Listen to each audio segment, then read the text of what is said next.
the pearl of the Indian Ocean. Colombo feels more like it's trying to live its life, and you're invited to witness it, not consume it.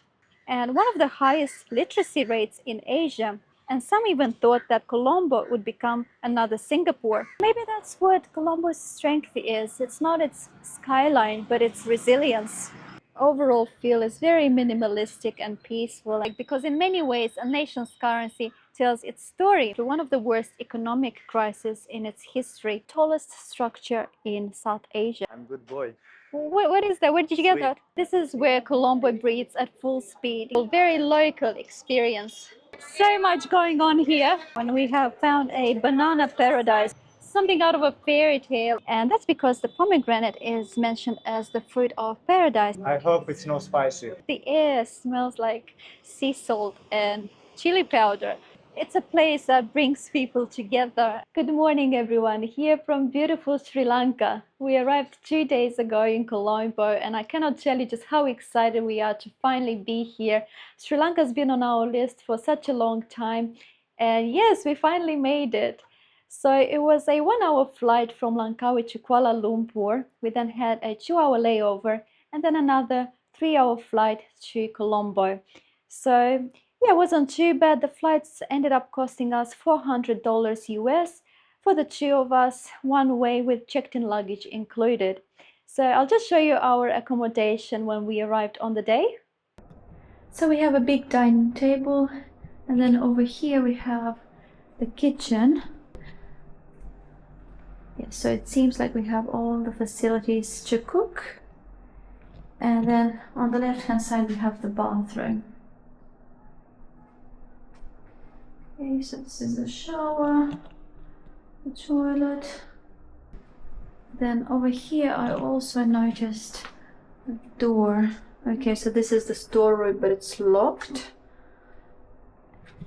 And on this side we have the bedroom. Somebody's already getting comfortable. Ready for sleep now? Yes, it's almost 1 a.m. Yeah, very late. We just arrived. Big wardrobe over here. TV, a fan and an air conditioner, and then a little area over here just to put our clothes. So yeah, this is it. Very spacious, so we've got plenty of room to move around. So we're paying $25 US per night for this accommodation, and I'll just show you the rooftop of it as well, because we are getting an amazing view from here. So we are right near the ocean. And one of the things that surprised me the most is the fact that there's actually a railway all the way down there, so right by the ocean. And there's a train passing by. In fact, it passed by just 2 minutes ago, right near the waves. And yes, it's definitely one of the most surprising sights here, but you can see it's nice and sunny today. We are technically in the rainy season, so to be getting a day like this is pretty lucky, I would say. But you can also notice the traffic at this hour. So it's currently, what, 9 a.m.? So it's not too bad, I guess, at the moment, but it will intensify as the day goes by. So beautiful view, and we're right in the center of the city. So it's a very good location. So apart from the traffic, you could see the classic tuk-tuks zipping by. It is a relatively quiet morning. Good morning, guys. From your country. Yes, we're finally here. I can't believe it. Happy to be here first. Yeah, me too. First time for us in Sri Lanka, and it's just been amazing to finally make it here. And until now, I like it. Yeah, me too. Yeah, so far we're loving it here. There aren't that many people on the streets just yet. Only a few people going to work, going about their day. And we're right near a lake, actually. So this lake is literally just 2 minutes from our accommodation. And I can also see a nice bridge right there in the middle, right against the backdrop of those tall buildings.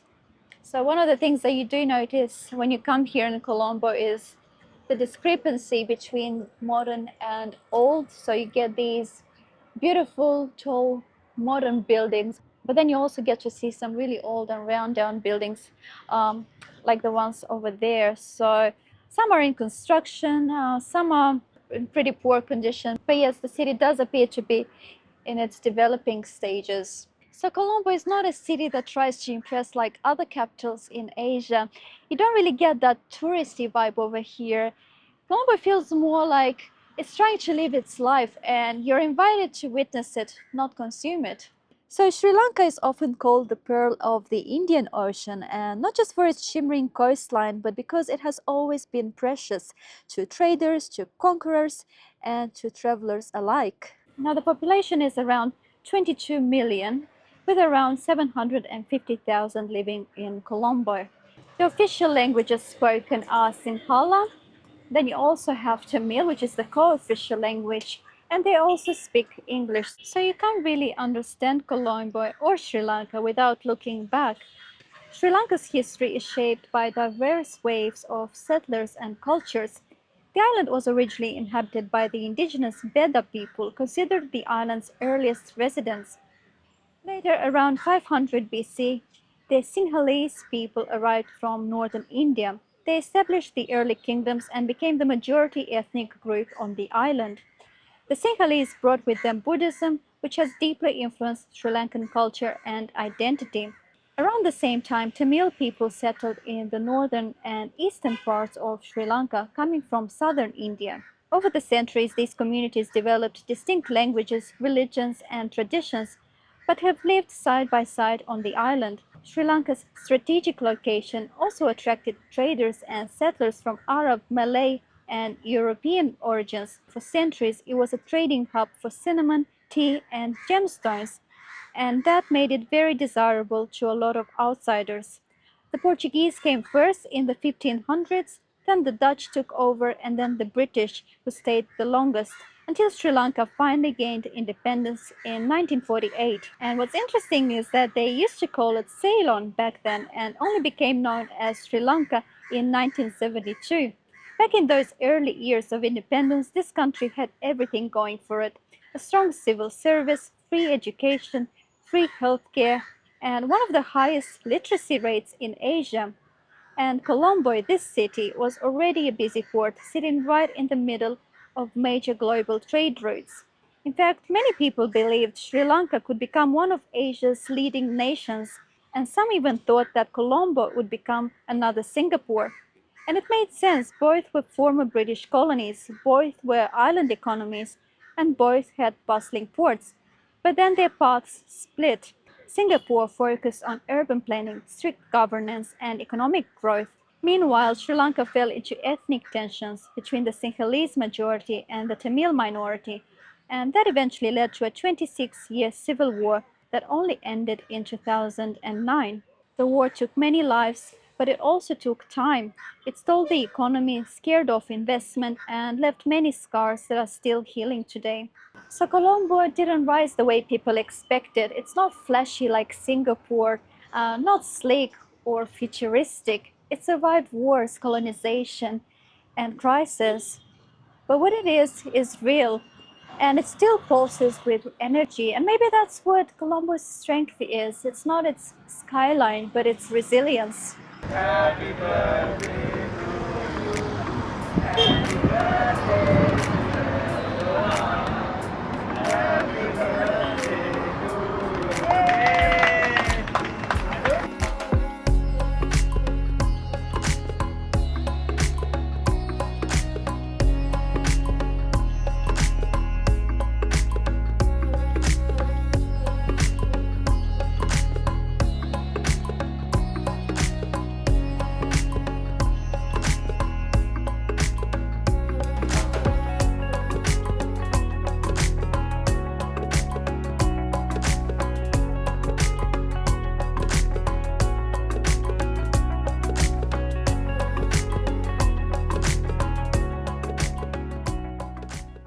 And we've come across a beautiful Buddhist temple which floats right here on the lake, and it's called the Gangaramaya Temple.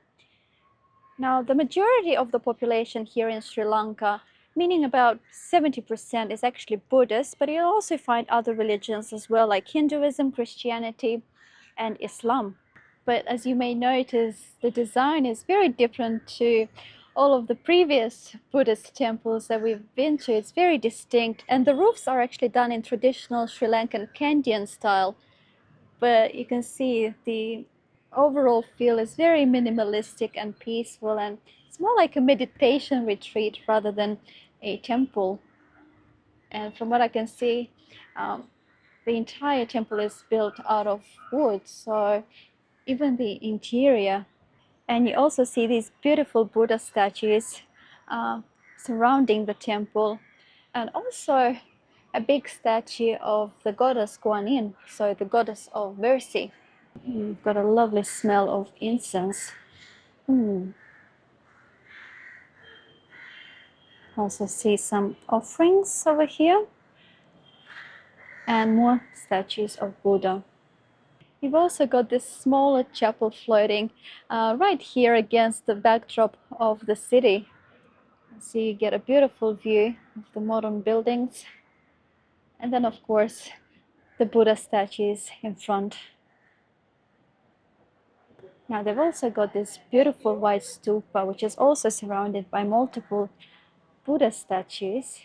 And what's interesting is that the original temple was built in the 19th century but sank into the lake due to decay. And it was rebuilt in the 1970s with a completely new architectural approach. So this one here that you see is actually much newer. It's not the original one. And what I also find surprising is the fact that even though this is a Buddhist temple, you'll also find Hindu deities like Shiva, Vishnu, and Ganesha represented. So quite unexpected.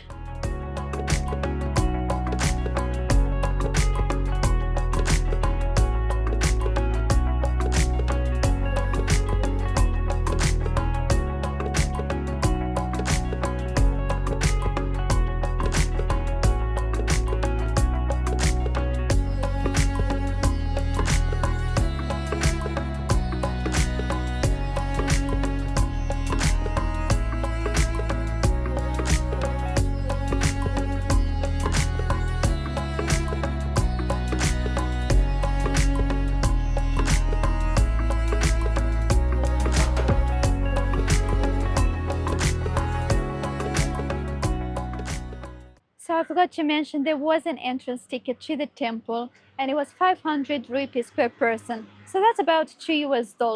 Now, one of the things that I always notice when I come to a new country is the money, and not just what it's worth, but what it looks like, because in many ways a nation's currency tells its story.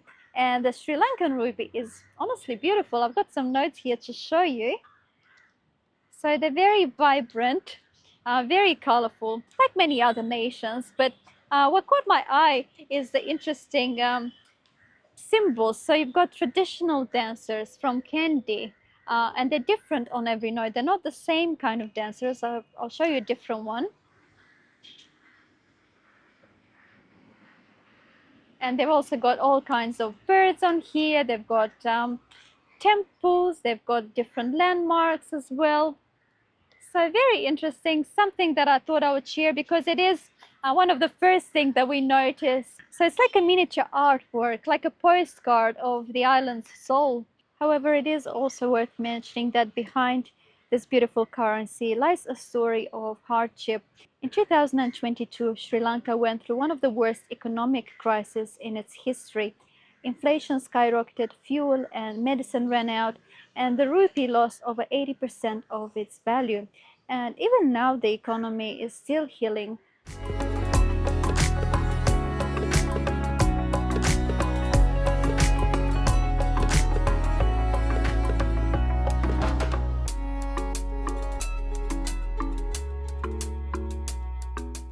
Right, so we've come to one of the oldest and most sacred Hindu temples here in Colombo, and we had to take a tuk-tuk because it was just way too far to walk and it's too hot, but it was only 220 rupees, so very affordable. We used the Uber app, and yes, you can actually order a tuk-tuk through Uber, so very convenient to get here. But yes, right away it just strikes you, instantly makes an impression. And even if you've never been to a Hindu temple before, this place will just leave you in awe.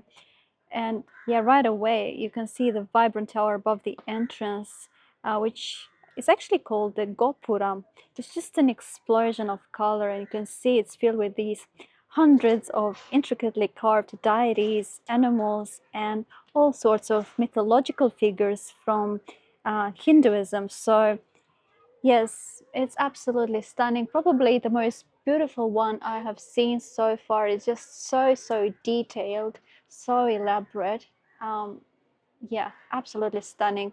The only thing that's unfortunate is the fact that it's currently closed for visiting. And what's also striking is that from right here at the entrance on the left hand side, we get a stunning view of the Lotus Tower. So it's right in the middle of Colombo's skyline, and you definitely can't miss it when you come here. You can pretty much see it from anywhere in the city. And yeah, it only opened in 2022, so it's relatively new, and it's the tallest structure in South Asia. Standing at 356 meters tall, it's even taller than the Eiffel Tower, and it was built to be a symbol of modern Sri Lanka, a national icon for progress, innovation, and cultural pride. And as you can probably guess, the design is inspired by the lotus flower, just as the name suggests, which is sacred in both Buddhism and Hinduism. The flower represents purity rising above muddy waters, a beautiful metaphor for resilience in a country that's been through war, crisis, and recovery. But it's definitely hard to deny its visual impact. It's very unique looking and definitely quite distinct from all the other towers that we've seen so far. Oh, I'm good boy. what is that? Where did you get Sweet. that?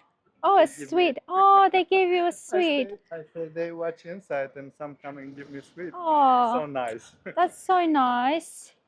How lovely of them to do that. Is it good? Yeah? Very vibrant color, very Yes. yellow, strong yellow. Is it sweet? Yeah? So it's like a dessert. It's really nice. It's got this syrup inside I can feel, but wow, it's good. Very sweet.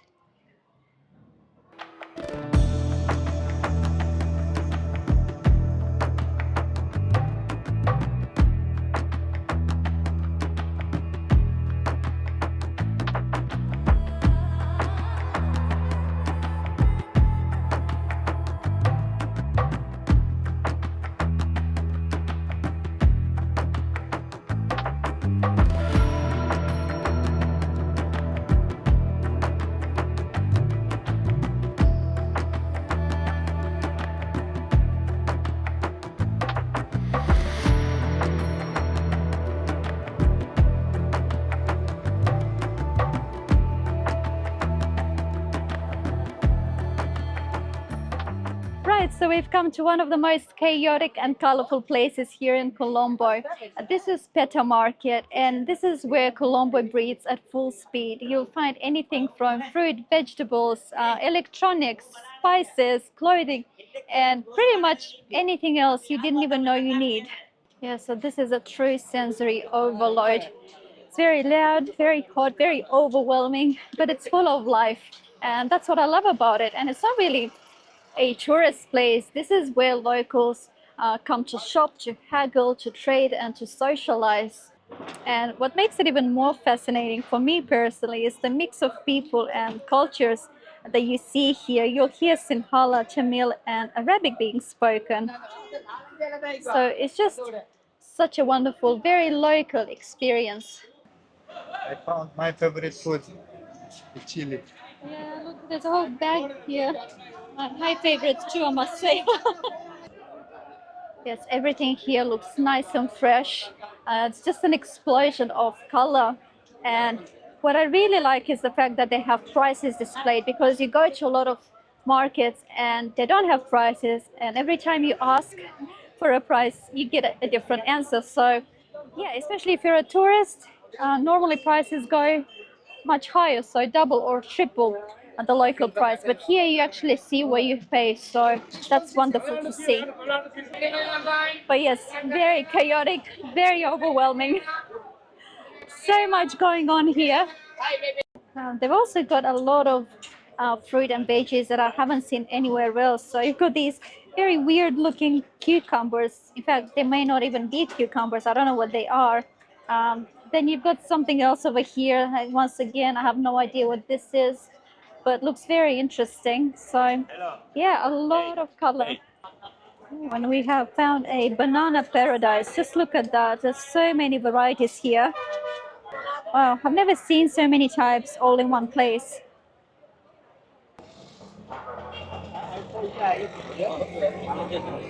Okay, so we couldn't resist and we ended up buying some rambutan, one of my absolute favorite fruits. And we ended up paying 150 rupees for this entire bag. Can you believe it? Yes, incredibly cheap.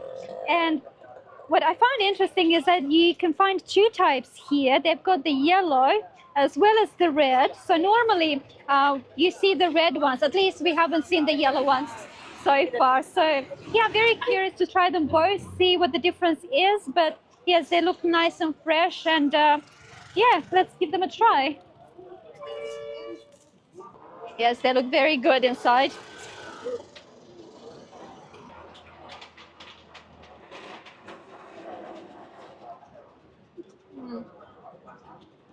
So juicy, so sweet. Okay, let's try the yellow one now. See if there's a difference.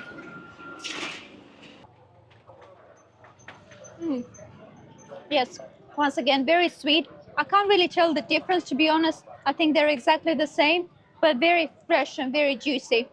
And yes, you can see we have a lot to eat today. Delicious.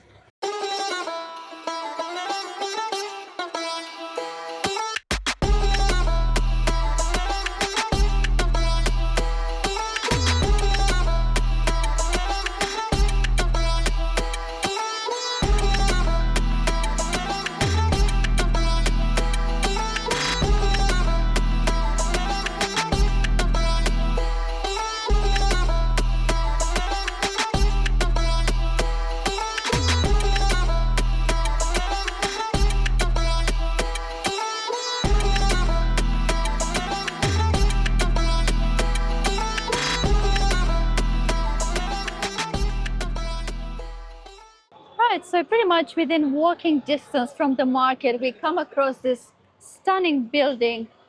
This is the Red Mosque, or also known as the Jami ul Alfar Mosque.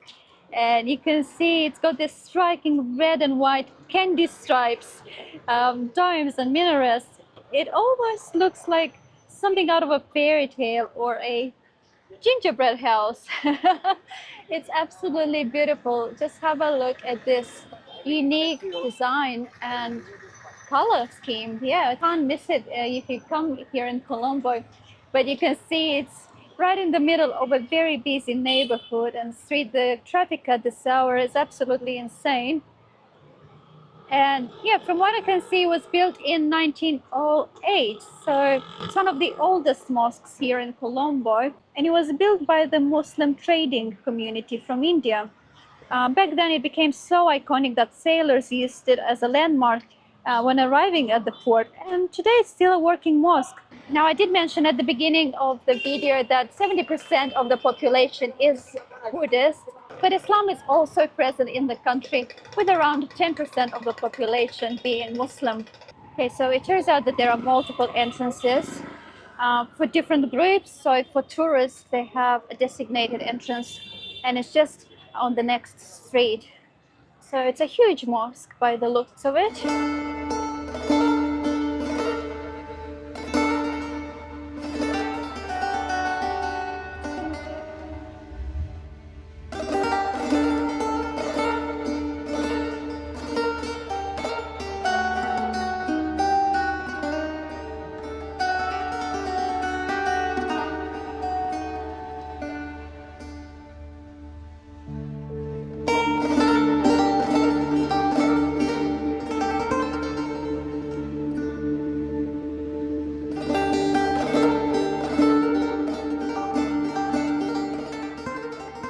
Yes, so this mosque is absolutely breathtaking, very unique design, and they gave us a tour. And what I found interesting is the guide mentioned that the whole design of the mosque was inspired by the pomegranate fruit. And that's because the pomegranate is mentioned as the fruit of paradise in the Quran. So yeah, something I didn't know, pomegranate is actually my favorite fruit. So yeah, it's lovely to find out that some architectural designs can be inspired by it. It's absolutely beautiful. So we are currently at the rooftop of the mosque, and this is the view we're getting. You can see it's starting to get darker, almost sunset time. So we're getting this beautiful soft light.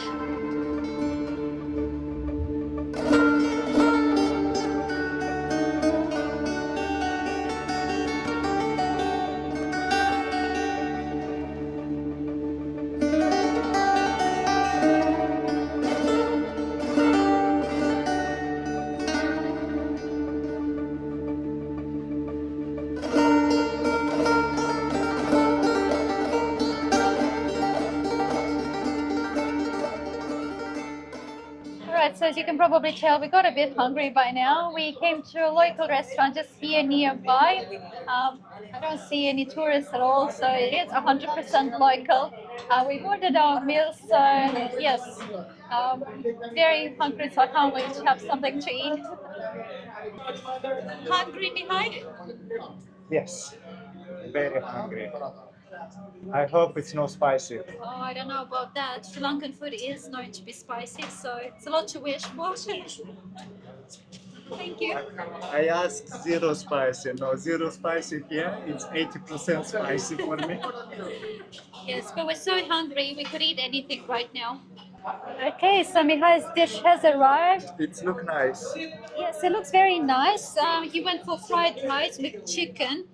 And yes, apparently this is the least spicy dish they have. So this is what they recommended for Mihai specifically. And I like this one. Look. Oh yes, it's the first time we come across plates wrapped in plastic. So No, it's like paper. oh, it's paper. Okay. Yeah. And after just take off and not clean. Okay. Well, yeah, that's convenient, isn't it? Very easy. Yeah, that's easy. If it's no spicy, I'm coming tomorrow again here. Sounds good.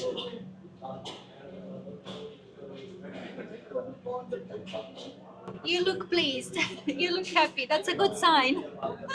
The rice. Yeah? Small. So it's not spicy? Yeah? Oh, wonderful. Okay.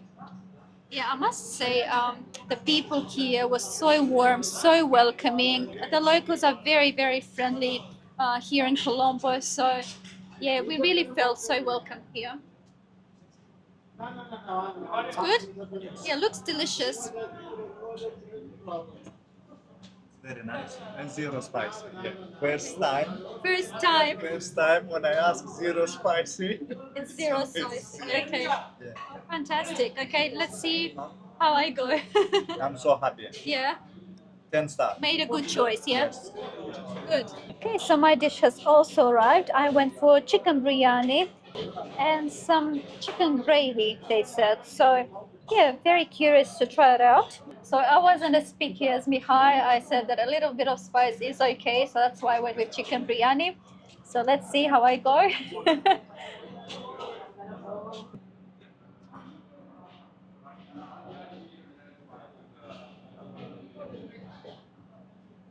Spicy? A little bit. A little bit spicy. Not as spicy as some of the other foods I've tried, so it's okay. But yes, you've got this explosion of flavor coming from the different spices. It's good. I like it. Very, very aromatic. Yeah, the chicken is also very nice. Yeah, delicious overall. Delicious food. A bit spicy. I don't think it might be too spicy for you, Mihai. But overall, it's full of flavor. I like it. Alright, so those meals ended up costing us 2,500 rupees, meaning 2 main meals, 2 fresh watermelon juices, and 1 bottle of water.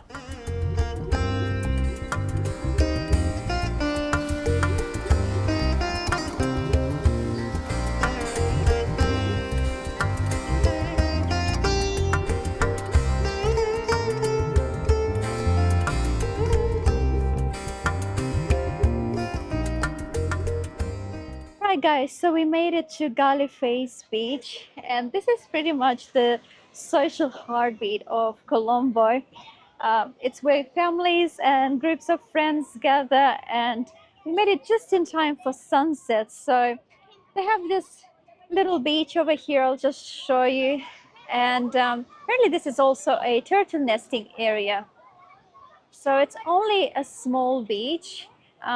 It's not really suitable for swimming. So yeah, stretching along the ocean, you can see this wide open space, a promenade, and also a big lawn. So you can see this lawn is absolutely huge. And this strip of land was originally laid out by the British in the 1850s as a promenade for horse races and cannon practice. But today is really where Colombo comes to breathe, especially in the evenings at sunset and on weekends. So you'll see lots of couples, families, street food vendors, and kids with kites. So they fly these brightly colored kites. You can also buy spicy snacks over here. You can also see Colombo's growing skyline. They have different five-star hotels over here, new developments. Yes, this place is truly about the atmosphere. You can see children running barefoot, vendors yelling out prices, and the air smells like sea salt and chili powder. It's incredible. So it's definitely a very energizing atmosphere here. You can really tell that it's a place that brings people together, and that's what I love about it the most. And this is where you'll also find a lion, or the statue of a lion, I should say. And it's the same lion represented on the Sri Lankan flag. And you can see the flag just above the lion right there. Now, I have to say, this is definitely one of the most interesting looking and symbolic flags in the world. And every color, every shape definitely tells a story. So at the center, you have a golden lion holding a sword. So the same line that we see here, and it represents strength and the Sinhalese majority. Then around it, there are four bo leaves, symbolizing the core Buddhist values like loving kindness, compassion, joy, and balance. Then there are two bold stripes, so you have the orange for the Tamil community, and then the green for the Muslim community. And then the gold border around everything stands for the unity among all Sri Lankans. So it's really more than just a flag, it's a symbol of what Sri Lanka strives to be: strong, diverse, and united.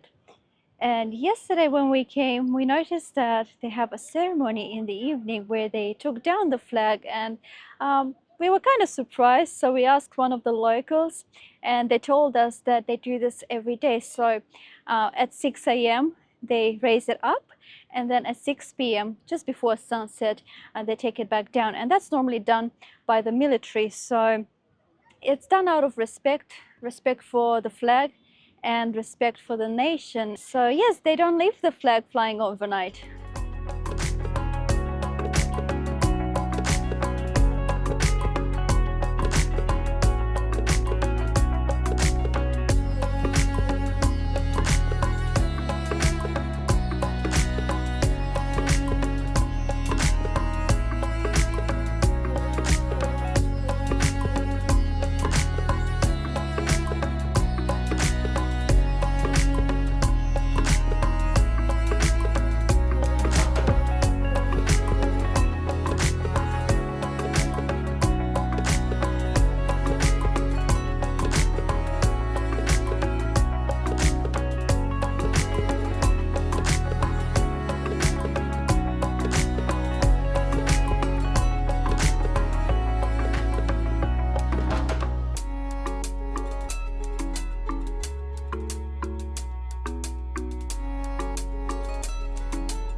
It's nice here, isn't it? Very nice. I love this area.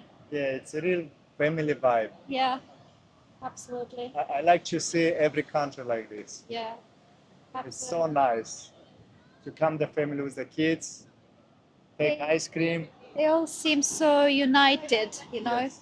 Definitely one of the most beautiful atmospheres we've been to. Hey, for me, no, because I want ice cream. Oh, you want ice cream? That's what's missing for you. Okay, somebody's a happy kid. He got his ice cream. I'm happy so now? happy now, yeah. Yes, I could tell. One of the best ice cream, Yeah, and it's just 200 rupees. 200 rupees. It's so cheap. Yeah. It's very nice. Yeah, it looks good. Yeah, I didn't really feel like an ice cream. I didn't get one. I'm not the biggest ice cream fan anyway, but I would be happy if I could find a coconut somewhere around here. But I Feel don't like see. kids now. Yeah, you do look like a happy kid. Yeah. Yeah, I feel like there's even more and more people coming now. And you can see the buildings are beautifully lit up at night.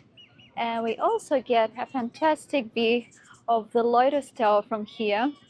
Have a look just how beautiful it is at night. It's beautiful during the day, but at night it's even more stunning. All right, guys. I'm so happy now. You happy? Yes, I'm finished my ice cream. I can go home for sleep, like I'm baby. happy for you. Yeah, no, you need to stay here and find your coconut. Yeah, I'm still hoping. Still hoping. But yes, time to end this vlog. We've had a fantastic day here in Colombo. What can I say? It's a very chaotic city, it's true, but full of life at the same time. And I think that's what we love about it the most. Of course, it's not the truest image of Sri Lanka, you know, that wild side, the nature. That's what we're really excited to discover, and that's why we came to Sri Lanka. But overall, you know, we've had a wonderful, warm welcome here from the locals as well. Very nice people. Everyone's been so welcoming, and yeah, we had a fantastic time. So thank you so much for watching, and if you enjoyed this video, please give it a like, share it with your friends, and subscribe to our channel. We'll see you in the next one. See ya. Bye.